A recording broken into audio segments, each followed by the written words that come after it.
Alagang kapatid.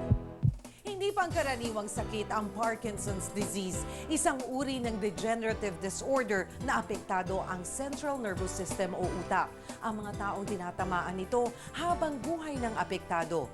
Iimbestigahan ng ating investigador ang misteryo sa likod ng karamdamang ito.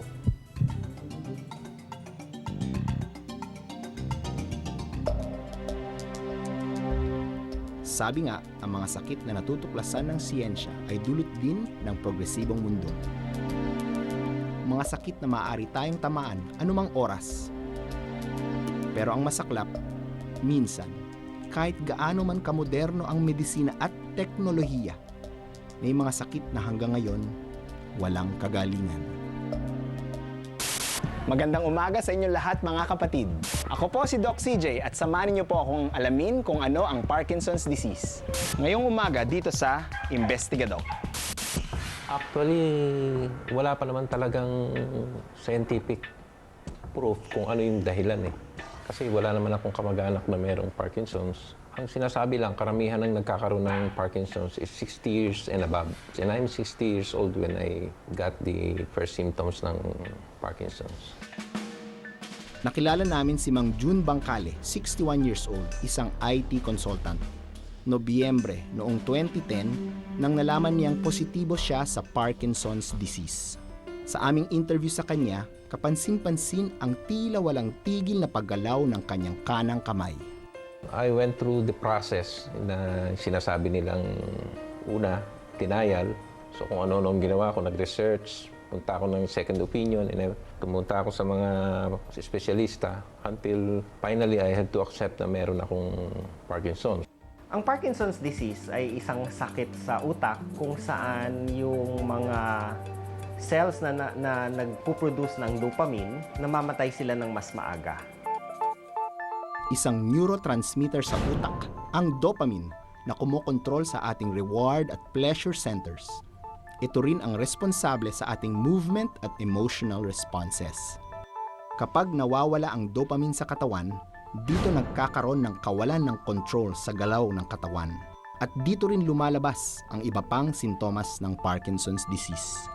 Panginginig habang nagpapahinga, medyo parang pagod yung katawan or nangangalay, mabagal kumilos. Yung isa pa kasi sa Parkinson's, dapat isang parte muna ng katawan ang magsimula yung panginginig o yung pagiging mabagal. Ito ang nagdulot ng maraming pagbabago sa dating tahimik na buhay ni Mang June. I experienced once yung falling, naglalakad ako, bigla na lang ako tumumba. And then, ang pinakamahirap sa lahat, yung gigising ka sa umaga with body pains. Dahil rin sa hindi na makontrol na pagkilos, kinailangan niyang humiwalay ng higaan sa kanyang asawa. Kasi may nightmares ako sa gabi. And nung first time, nung bago-bago pa lang, madalas ko nasasaktan yung wife ko.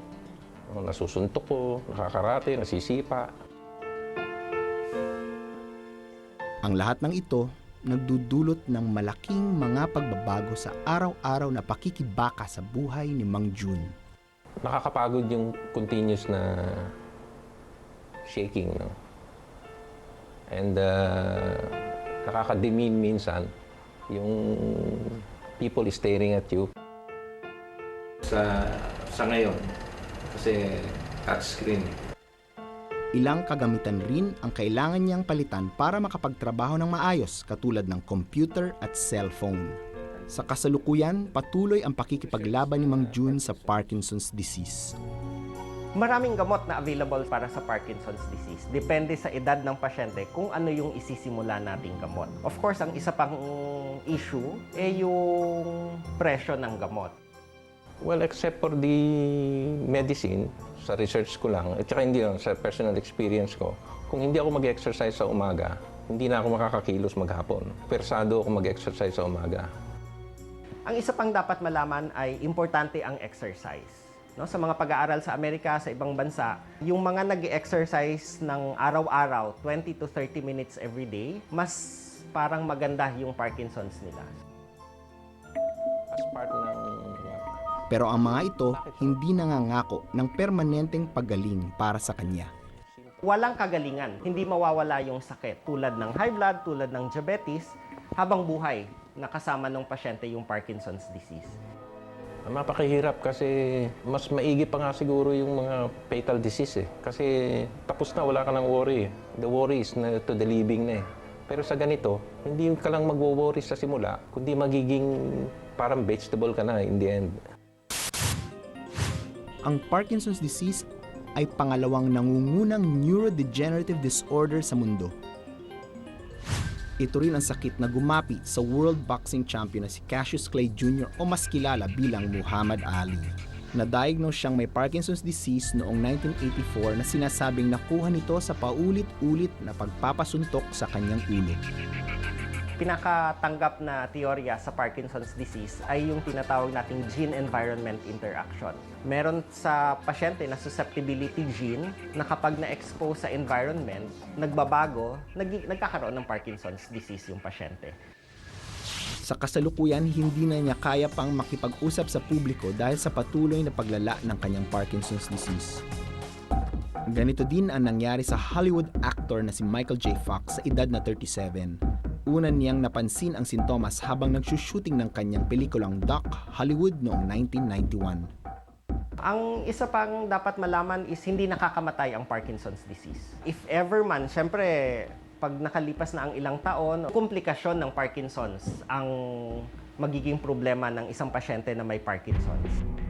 Ilan sa mga komplikasyon na maaaring madulot ng Parkinson's ay mga movement-related accidents tulad ng pagkahulog o pagkadulas. Pag matanda na tayo, may mga cells, may mga parte ng katawan natin na hindi na gumagana. So nagkataon lang, let's say para sa Parkinson's disease, yung nagpo-produce ng dopamine, yun yung namatay na. Hindi rin nakakahawa ang Parkinson's disease pero posible itong mamana lalo na kung ito ay early onset. Hindi lang may mga edad ang maaaring tamaan ng Parkinson's. Sa katunayan, sa murang edad na 19, maaaring magkaroon na kayo ng Parkinson's disease.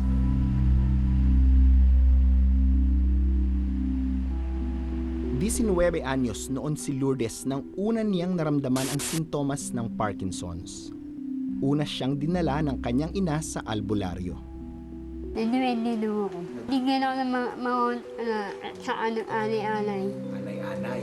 Hindi nang-anay kami na mamakain. Year 2003, nag-umpisa yung panghihina ng paa niya hanggang paakyat ng paakyat, hanggang umabot na dito sa balikat niya. Sa loob ng ilang taon, ito ang kanilang paniniwala bagamat hindi naman bumubuti ang kanyang kalagayan. Hanggang umabot sa ilang taon yun, hanggang 5 years niyang iniinda yung sakit na yun, hanggang lumala siya, hindi na siya makatayo na mag-isa, ako na magpaligo, magbihis damit niya, magsuklay, pag magbanyo siya, ako pa rin. Lahat-lahat na ako na gumawa, parang bumalik siya sa pagkabibi. Nang hindi na makatiis ang ina sa kanyang kalagayan, dinala na ang anak sa espesyalista. Sa ospital, hindi kaagad natukoy ang tunay na karamdaman ni Lourdes. Nilaboratory ako lahat. Wala naman nasa laboratory. Minasubukan ako mainumin ng gamot. Yun naman sa akin. Ibigyan natin ng mas maiging pansin ngayon. At noong 2007, na-diagnose si Lourdes na may early onset ng Parkinson's disease. Low bat ang tawag ni Lourdes sa kanyang sarili kapag nagsisimula ng umatake ang kanyang sakit.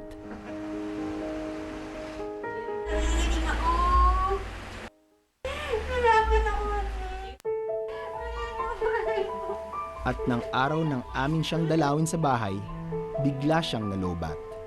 Para siyang kandila na unti-unting nauupos hanggang sa hindi na ito tuluyang makakilos.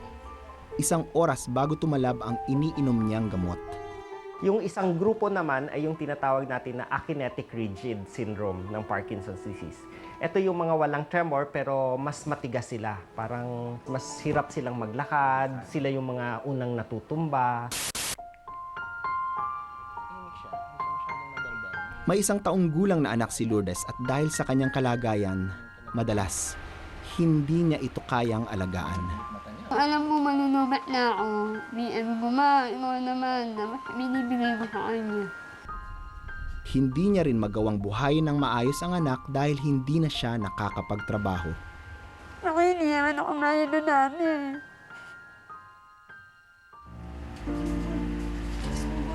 Maaari sana siyang mabuhay ng normal kung tuloy-tuloy ang pag-inom ng gamot, pero ang problema, hindi ito kayang suportahan ng kanyang pamilya. Every 3 hours po, 4 hours, wala lang effect na yung gamot sa katawan ko. Kung meron lang daw siyang pagkakataon, nais ni Lourdes na labanan ang kanyang karamdaman. Gusto ko magtrabaho kasi hindi ko mananakay yun eh. Gusto ko silang tulungan. Meron tayong tinatawag na operasyon. Tawag natin dito yung deep brain stimulation. Available na ito sa Pilipinas. So ito, ginagawa to sa mga malalalang Parkinson's na hindi na makaya ng gamot. Pero medyo may kamahalan ito. At the same time, hindi ito gamot, hindi cure. Kasi pag ininom mo ng maaga, in 5 to 10 years, may komplikasyon. Ayon sa mga doktor, isang magandang kandidato si Lourdes para sa operasyon.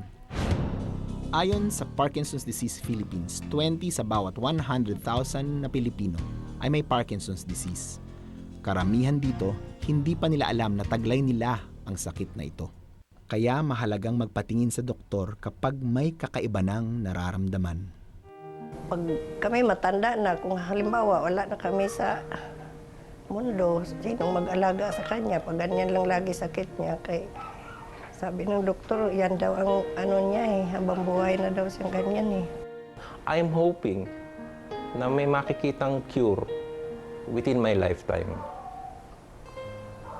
Yun ang isa rin sa nagpupush sa akin to continue.